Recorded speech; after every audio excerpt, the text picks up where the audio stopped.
থাকবে, একদিন তুমি চলে যাবে।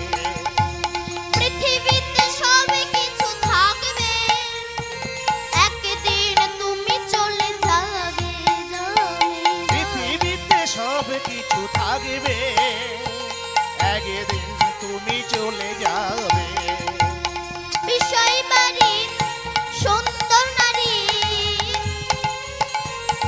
সুন্দর নারী, বিষয় বাড়ি সুন্দর নারী, সঙ্গে কিছুই যাবে না।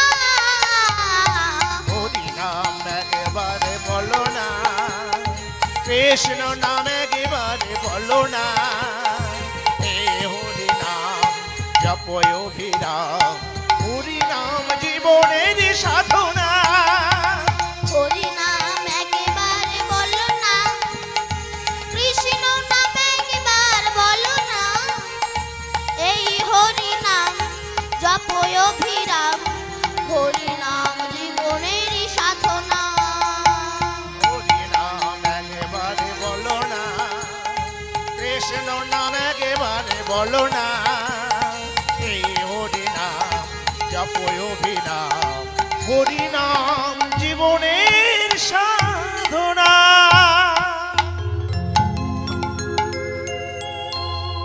তো গোবিন্দ যখন বিশ্বের নাড়ুগুলো খেলো আর কিছু নাড়ু তো সঙ্গে এনেছিল, সেটা প্রহ্লাদকে খাইয়ে দিয়ে চলে গেল। প্রহ্লাদ ডাক দিল, প্রহরী থালাটা নিয়ে যাও। তখন ওই যে গোবিন্দকে দেখেছে না প্রহরী, আর কিছু বলতে পারছেন না, দেখা হয়েছে তো। প্রহরী গিয়ে যেই না থালাটা নিতে গিয়েছে, প্রহ্লাদ বলছে মাকে বলো, মা যেন আমার জন্য না কাঁদে, আমি তোর কিছুদিন পরেই চলে যাব। প্রহরী বিশ্বের থালাটা হাতে নিয়ে যেইরা চলে আসছে, হিরণ্যকশিপুর ডেকেছে, প্রহরী শোন, নিশ্চয়ই প্রহ্লাদ মারা গেছে। সারা অঙ্গ বিশ্ব ছটফট করছে, নিশ্চয়ই মারা গেছে প্রহ্লাদ। বলেন না মহারাজ। কেন?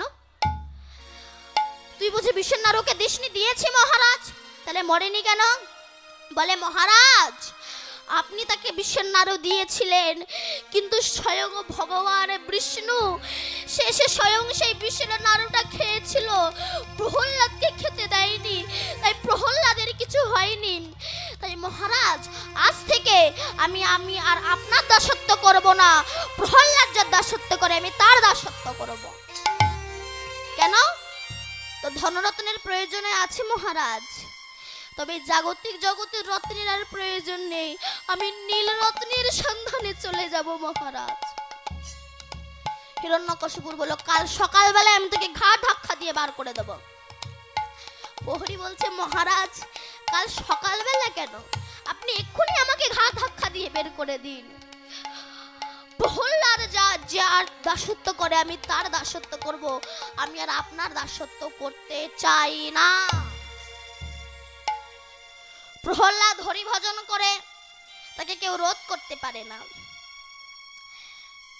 একদিন হিরণ্যকশিপুর প্রহ্লাদকে ডেকে বলেছিল, প্রহ্লাদ প্রহ্লাদ, তুই যে এত হরি হরি করিস, এত হরি নাম করিস, এত হরি হরি করিস, তা তোর হরি কোথায়? বল, তোর হরি কোথায় আছে? প্রহ্লাদ বলল, কেন, সর্বত্র আছে, ফটিক স্তম্ভের ভিতরে আছে। বলল হ্যাঁ। হিরণ্যকশিপুর গিয়ে লাথি মারলেন, বেরিয়ে এলেন আমার ভগবান শ্রী নৃসিংহদেব। হিরণ্যকশিপুর অস্ত্র ছুটছে, নৃসিংহদেব অস্ত্রগুলো ধরে ফেলছে। এইভাবে ধরে আনতে আনতে আনলেন চৌকাঠের ধারে, চৌকাঠের ধারে এনে উড়ুর ওপর রাখলেন, নখ দিয়ে ছিঁড়লেন, ভীষণ ক্রুদ্ধ মূর্তি আমার ভগবান শ্রী নৃসিংহদেব। তাকে কেউ শান্ত করতে পারছে না। এমন সময় প্রহ্লাদ গিয়ে বলল, হে ভক্তের ভগবান, আমি তো তোমাকে এমন রূপে দেখতে চাইনি, আমি তোমাকে ভক্তবৎসল রূপে দেখতে চেয়েছি, তুমি তোমার আসল রূপে ফিরে এসো। এইবার আমার গোবিন্দ আসল রূপে ফিরে এসছে। বলছে, প্রহ্লাদ আমার কাছে কিছু বর চাও। প্রহ্লাদ তখন বলছে, তুমি আমাকে দিতে পারো এমন বর তোমার কাছে নেই। বলে, কেন? আমি তোমাকে দিতে পারি এমন বর নেই? বলে, না, সবাই হিরণ্যকশিপুরকে ভয় পাচ্ছে, প্রহ্লাদ ভয় পাচ্ছে না কেন? বলছে সিংহকে সবাই ভয় পায় ঠিকই, সিংহের বাচ্চা কোনোদিনও সিংহকে ভয় পায় না। বলছে তুমি আমাকে দিতে পারো এমন কিছু তোমার কাছে নেই। বলে কেন? আমি জানো তোমাকে রাজত্ব দিতে পারি। বলে বাবার ছেলে বাবার পরে এমনিই রাজত্ব পাবে।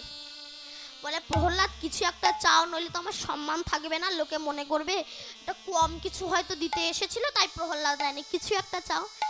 প্রহ্লাদ বলেছিল যদি দিতে চাও আমার বাপ কাকা যা পাপ করেছিল তুমি মোচন করে দাও ঠাকুর। নৃসিংহদেব বললেন তা পারবো না। কেন? তোমার মতো ভক্তের যেদিন এই বংশে জন্ম হয়েছিল তার ওপরের সাত তার নিচে সাত, তার 14 পুরুষ উদ্ধার হয়ে গিয়েছিল। যে বংশে একটা কৃষ্ণ ভক্তের জন্ম হয় তার ওপরের সাত নিচে সাত তার 14 পুরুষ উদ্ধার হয়ে যায়। নৃসিংহদেব প্রহ্লাদকে রাজা করে চলে গেলেন। বলো ভগবান শ্রী নৃসিংহদেব কি জয়। জয় রাধে। এখানে আমি লীলা বিশ্রাম রাখলাম।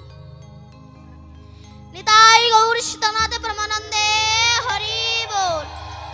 বলো ভাগবত মহাপুরাণ কি জয়। ব্যাসদেব কি জয়। শ্রী শিল শুকদেব গোস্বামী পাদ কি জয়। পরীক্ষিত মহারাজ কি জয়। ভক্তবৃন্দ কি জয়। বাড়ির গৃহকর্তা কি জয়। জয় জয় নিতাই গৌর হরি বল। হরি বল। जय राधे सब। मेरा मन पंछी वो